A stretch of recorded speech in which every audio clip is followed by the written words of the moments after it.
It's Friday.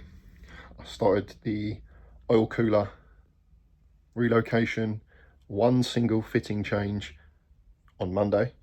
Yes, I had a day out on Wednesday.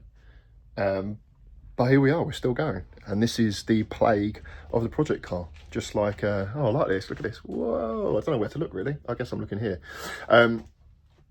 This is the plague of the project car. My plan, this is Friday, I have a 4 o'clock gym appointment, session, booked.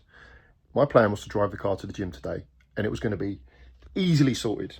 No problems, no issues, no ABS, but I was going to be logging gear speed, wheel speed, all that sort of stuff. I have done nothing except for the bits and pieces I'll show you, to build up the frame, to weld up the thing, to put the cooler in the right place, and then getting the cooler lines mounted and routed in the space I have on the inner front bumper wing section arch liner triangle has been an absolute nightmare. And also I could have done it and it looked shit, but I tried to make it look less shit. So what I'm going to do is I'm going to show you while we're here how I do my little AN hoses. I know I've done a how-to AN thing that I haven't uploaded yet, but the difference between normal ones and these fast flow, full flow, whatever they're called, fittings. So yeah, I'll show you. The bit I've just dropped, wicked, and why these are not better, but just different to the other ones, because they actually do go on the ID of the hose, and they allow a bit better flow. But ultimately I mix and match them, so it doesn't really matter. But these are what I'm going to use for my little hosey sections. So right, I'm going to stop talking and I'm going to get this buttoned up because I am so bored of being in this garage. I can only work in this garage till about 2 o'clock as well. And the heat, it becomes unbearable. I'm in my pants, nice image, and it's too hot. Can't do anything. So, nice. I'll shut up. I don't know if you guys are as mental as I am, but look, I've got all these fittings I've collected over the years. I call them rainy day fittings. Whenever I order something, especially when I'm doing a fuel lines, like I don't know what degree that is, maybe a 60 degree, I'll get like a 90, a 45 and then a 60, and I'll have an idea in my head of what I want to do. Luckily I have this box of old AN hoses, and I've got another box under there, sort of all off cuts and like over orders and bits I've tried in the past. You know, I've been doing this for like quite a while now, so luckily I've got this sort of stuff, this stuff. I've also got some hard lines, and all of these, I didn't even know I had these. I had 3 of these types of bends.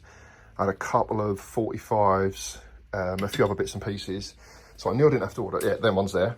So these are all, also, no, these are the shit ones, not the shit ones, but they're different ones. They're fast flow ones. I've got this one as well. And then also, so this is obviously day 4 of my 2-hour cooler job. I just slid down the wall again. You can see now this cooler is proper mounted in there. He's in exactly the position I wanted him, and he has an equal gap down the side there. I didn't want him too close because I didn't want to potentially melt the bumper, so I wanted a little bit of airflow. But what I'm going to do is I'm going to print something that goes in here, and also I've got a feed from that air inlet there. I've got a 3D printed thing that Liam Kenny, I think his name is, did for me. So that's going to run a bit of hose to the bottom, and then that's going to have like a shroud on it. All of that's going to be held back, and that's going to have a shroud on it that then puts the air in here and then through, obviously this creating a vacuum. This is negative pressure, this will be positive, and this will just, nice. That should effectively pull the heat out. Ultimately, it's going to be 100% better than it was. So anyway, this has been my problem. My problem is, this is my filter relocation bit. I've got the outlet of the pump, so I've got the suction on the sump down here that comes around here into the pump. So the gear pump then sucks. On him, he's got a strainer, so if the engine ever goes pop, hopefully that should save big bits going through the pump.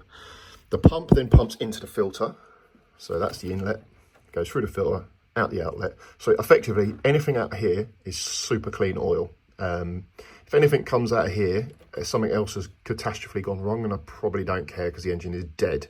So this comes from here, and then this went up to the engine. Now this is the old Chinesium fitting that is, as you see, tight, but it's loose as a goose, and it leaks. You can see it's still leaking. So this has been what I've needed to change. Now, yeah, I could have got a link for this, nice long length of AN10, pulled all this out, put a fitting on the end and done it. The sensible lot of you would have done that.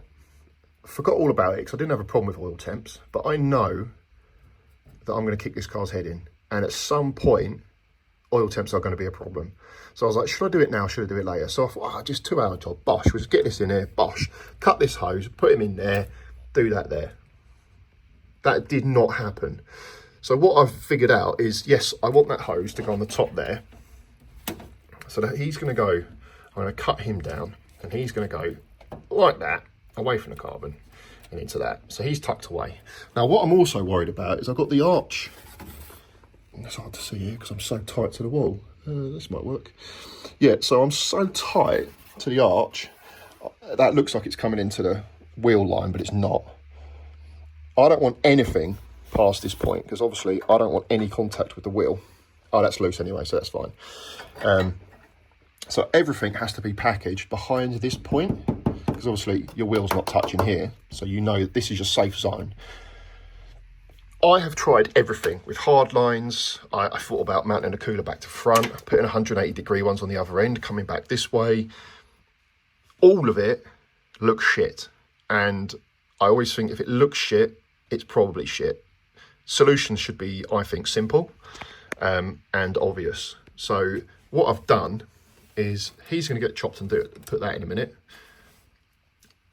That's staying the same because that's engine to body mounted. So I was going to hardline this and make a nice little loop so it was like nice and clean. But because this is, yeah, I've got solid-ish mounts and this is hard mounted to the body, this could still move. So I do want a hose here just for flexibility between, movement and stuff.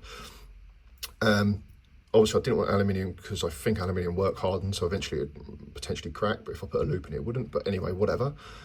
So that's going to stay hosed, and then what I'm going to do from here is I'm just going to do a loop. I was looking at it last night, and I was just like, I'm just going to do a loop. So I've got an elbow here, this elbow here. He's going to loop up over the back of here and into there, and it's like a really nice neutral loop. I don't like it. I wish I could have done it better. I wish I could have done something a bit different here. I could have relocated this, but now my bumper support frame mounts to this bracket. I really like the position of that because it's really easy to service. I can just literally do this and just undo it and it falls on the floor. So I think it's the best of a worst case scenario, but will I redo it again in the future? Yeah, I probably will. But also I do want to keep it all packaged as it is because it is efficient and it works. So this will change as well at some point in the future, but for now it works, it does its job. But yeah, so I've just got to make like a horseshoe hose, put him into there, and then Robert's your father's brother. What I did forget to do is this has been out of action for a good few years now, and I forgot to clean it out before I mounted it. And one of the top bolts is in it, and it's a right arsehole to get to. So before I even fit these hoses, I've got to take him out and flush him to put him back in. And this is why things take 3 days. So yeah, I'm going to make this hose up. I'm going to put him to there. That's going to be cushy. Everyone's going to be happy. I'm going to pull this cooler out, spray him through, dry him out, bolt him in, pump him, crank him over. I'll pull this belt off. I'm going to crank him over, get oil pressure up and get oil flow through the engine, and then account, obviously do the dipstick and account for how much he's in here, because he's a 10 row, so I don't know how much he takes, but I assume it's probably half a litre maybe. So I'll probably need to put another half a litre in the engine, which is, I've got spare, so that's fine. So yeah, so don't forget to do that if you put a cooler in or something, especially if it's thermostatically controlled. Mine's not, so obviously you need to get your engine up to operating temperature if you've got a thermostatically controlled one, so when it opens, you don't just pump it around and go, oh, that's enough oil, because it won't be going, if it's thermostatically controlled, through here.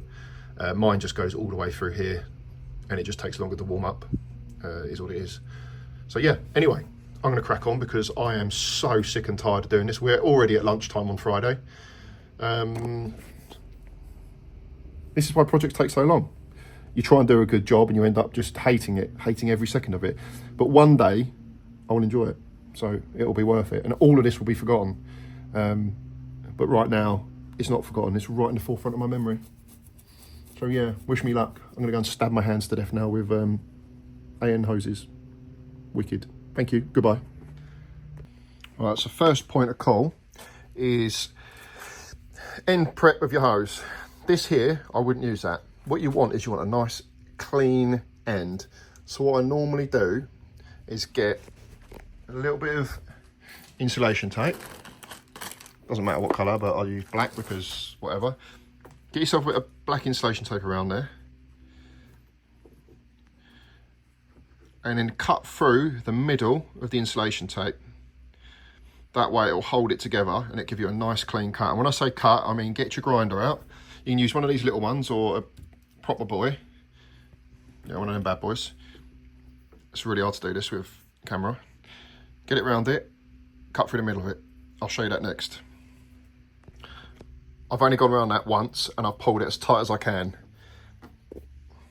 You don't want it to, so look, what you've got to do is choose the right bit, because I'm trying to use these fast flow ones. Look, that's the difference between a fast flow and a normal one. I've just measured them. That is, the OD on that is 0.2 of a millimetre bigger than that one. Not really sure the benefit. I know they're more expensive. Are they better than these? I don't really know. These have always been quite reliable. I don't know, but I'm going to use these because that's all I've got. I've got 2 of them and 1 of them, so I've got to use them all. Pull it really tight, and I'm going to cut through the middle of that with a grinder now. And I'll be back in 2 seconds when I've done it, because I can't do it one-handed. Right, I've just shot rubber literally everywhere, but hey, you see that? That's why you've got to clean them out. I always use a bit of brake cleaner in them. Clean them out, because of all the rubber dust that goes in it. You don't want that in your oil. So you always got to give it a good old blow. See if we do it. There you go. But also, I want to pour brake cleaner down that. Clean it all out, make it nice. So now you can see here, I've cut right through the insulation tape. What I'll do is I'll take that off now. As you can see here, sorry, I'm trying to do this. And what you don't want that to fray. That's how you want it. You want it crisp. If it frays, do it again. Chop another bit off. That's why I always order at least ½ a metre more than what I need. I know it's an expensive way to do it, but if you've always got ½ a metre in the tank, you can fuck it up. And I always fuck it up. So don't use masking tape. Masking tape is really sticky and it always frays the end. If I pull that, I'm not going to pull it off, but if I pull that off, it'll fray the end 100%. So that there is nice. Don't touch it too much. You want to just one bang this. You've got to push this on right up to the hilt. You'll go balls deep on that fitting. So the end of that hose is sitting on that inner ledge. Now I've got to tidy that up because that's where it's had insulation tape on it before. I've learnt from my mistakes, don't leave it on. The insulation tape almost makes the fitting a bit slippery, and the fitting is easier to then pull off the line. So, but what you want is you want those inner barbs, you see them there, to bite into the hose. So what we've got to do is get that on there. I'm not going to do it because I don't want it to fray, and then whack it on, and it'll go right up to the root. Once it's there, I'm going to spray a bit of O-ring grease in there, a little bit of silicone grease, a little bit of silicone oil in there, and shove that right up her. And as I'm doing that, that fitting is pulling on and pulling it tight. It's effectively pulling that hose over that, so it creates a really, really super tight seal. Put a little bit of lubricant on the thread as well, because this aluminium, so it gets really, really gritty, really, really sticky. So yeah, aluminium gets sticky when it's hot. So put a bit of grease on that. Put a bit of white lithium or O-ring grease or whatever you want, doesn't matter. Just get it on there. Do it up. That's it. So I'm gonna have a crack now, and I'll show you if I can film it. Yeah, we're recording. Okay, right, fine. I'm going to try and not get in the way. A lot of people don't like making alien hoses, and I absolutely get it. But at the same time, we've got to do it. This area is clean. This has obviously all got grinded shit all over it. Work in one clean space. There's my insulation tape. I know these are clean. I always give them... Do you look at that? Always give them a spray through. Both ways, just to make sure they're cushy. And I'll do that to the hose as well, once it's made. So what you want is you want a super clean setup. This here I've ascertained that and that's clean. And then what I'll get here is the old silicone. Your silicone juice. Get it up the end. Just want that to lube up the rubber. But first of all, we've got to do this. Now this is pre-used. I don't normally do this, but needs must because I'm in a pinch and it's okay to reuse fittings. They're absolutely fine, but that's got shit on the inside of it. So I'm going to use a pick. I'm basically going to clean it out. Don't know if you can see that. I'm trying to... See what I mean? That's all stuck in there. That's insulation tape from previous work. And what it does is it actually makes these barbs, which are meant to stick into the hose, they're really meant to grip the hose, makes them like slippery and almost not as sharp. And then the hose can pull off. So get your finger in there. Be careful because it's sometimes sharp. You know, I'm not your mum. If you want to stick your finger in there and do it, it's up to you. But I've cut myself before, so it is what it is. What you want to do is just make sure there's no crap in there if you're reusing one. Trying to get it to... There you go. Now you've got to basically whack that. That has got to be whacked on the end of the hose. So get your end, non-frayed end. This way on. What I do is I give it a little wiggle around the end like that. Let me put this down. Like roll it around the end, which pulls the that braiding, weave, whatever you want to call it, nylon in, and I want to push it on. See how that went on? It pushed on. There you go, like balls deep right on it. So that it's right up. It's hard to see. I'm sorry. It's right up to the end. So the hose is right up to the shoulder, which is on the thread. So now we get our fitting. So the whole point of that ledge is to go on the inside of the hose. So what you want to make sure is that, you see that hose there, that's central. If it wasn't central, get the end of a Sharpie, get it in there, wiggle it around. You can buy the tool, but they're about 25 quid a go. Just use a fucking Sharpie. That there, I'm going to O-ring silicone that up, wiggle it around, and make sure it goes on the inside of that. I've had them where they've gone on the edge, and they basically push the hose out the fitting as you try and do them up. You don't think anything's wrong, then it fucking leak. So I'm going to spray this up. I've already sprayed the hose up. Lubrication is king here. I'll get that thread and then I'm going to basically do it all up nice and tight. And I'll tell you what, I've lied to you. I've already lied to you. I've put the wrong end on. See, this is why you've got to be careful. I put the wrong end on. This fast flow fitting doesn't even go in there. So I'm going to fuck him off until the next one because I need him anyway. I'm going to use this one. The one that's not meant to be as good, but it's exactly the same. He's going to get looped up. So you can see, positively, that's gone down the centre. So,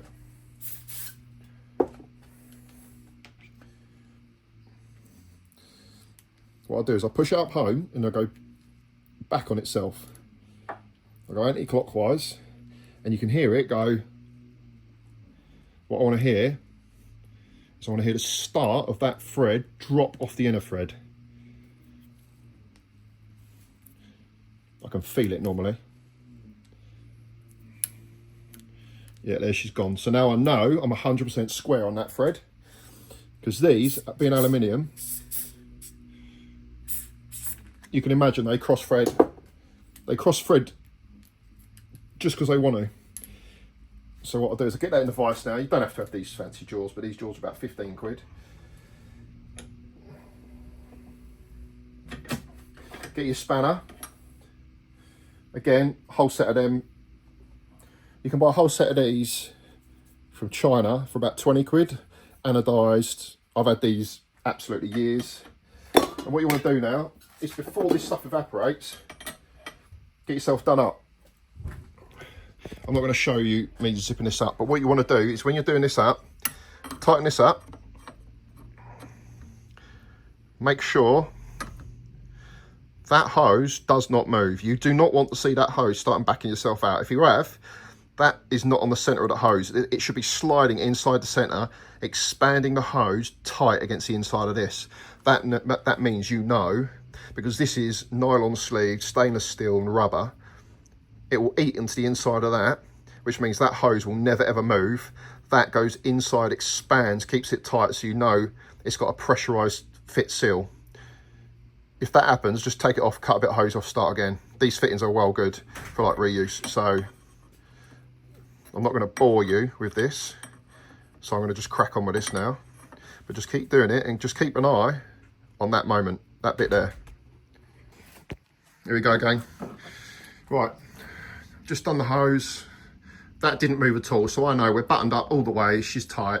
That is rock hard tight against that. That will not come undone because of the resistance in here. This is the one you've got to be careful of. And with a Chinese fitting, as I was talking about earlier, why they leak is this angle in here, I think it's meant to be 37.5 degrees, isn't. So it doesn't sit on the male part of that. Doesn't create like a proper seal. People do sometimes put sealant in them. I don't disagree with it, but I also don't think you should have it anyway. Right, here we go. I've got to slide down the wall. This is how I get into position.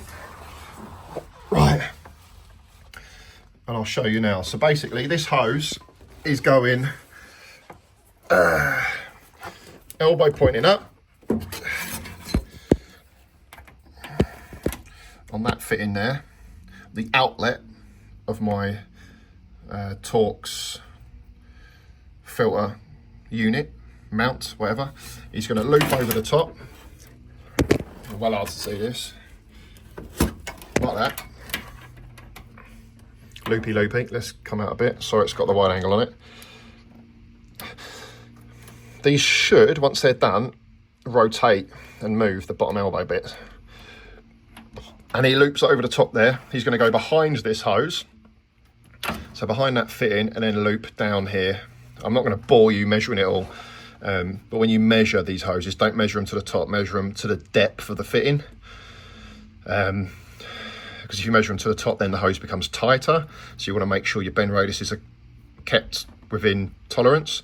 And also don't measure it to like the bottom there, because then it'll sit too high if you're in an area that actually matters, where this is like fairly critical. Not really, but kind of, I want it to be tucked away from this inside here.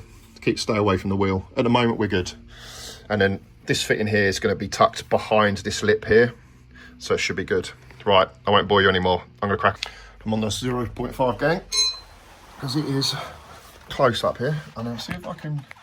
So basically, I've made the hose, got double elbow on it. I've scored a little an arrow to show it's coming out of the filter. I sometimes do that, just don't really know why. It's a bit anal, isn't it? So what I'll do now is I'll just give these a little wipe. Now, you can seal them with the old Loctite 535, 525, whatever it is, but I don't really think you should. Or, I don't feel I should, sorry. Right, so basically that's going there, and the other end is going here. So it's out of the filter, into the cooler, through the cooler, out the cooler, into the motor. Over the top, down there somewhere. Well, let's see if we can get to it. There we go. Right, back in 5 minutes. Guys, we are 4 complete days in. We've done it. Look. Fucking rock solid. That's the feed to the engine. Out the filter. into the cooler, through the cooler, out the top. The cooler is mounted inconspicuously in the vent, quite nicely. The gap's all pretty decent so it doesn't melt the bumper. I'm pretty happy with it. The frame's pretty cool. Yeah, it does its job. We'll see what happens, mate. We'll see what happens. I've got to do the arch liner next, but I'm just going to turn the engine over, get all levels in, and just make sure it's all happy. But there you go. So I told you, quick 2-hour job, no problems, easy. Set me a harder challenge next time. As you know, boys, no job is complete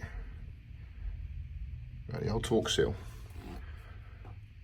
I'm doing this left-handed now, it's going to be an absolute nightmare, isn't it? So I put it on the bolt, on the washer, and on the thing. Do it on every single one, even my hoses, so I know mentally I've done them up. And then you can watch them, just make sure they're not moving. Because this stuff dries rock hard, so I'll probably put a little bit more on that. And then you can see if your shit has moved, then you have a problem. So you might want to wire lock it or Loctite it, etc. So yeah, anyway, this will go on all of those, as it does on every other bolt in the car. As you can see here, look. And if something comes loose, I can see exactly what it is and know what to do with it. So get yourself some of that by Dichem. It's good shit.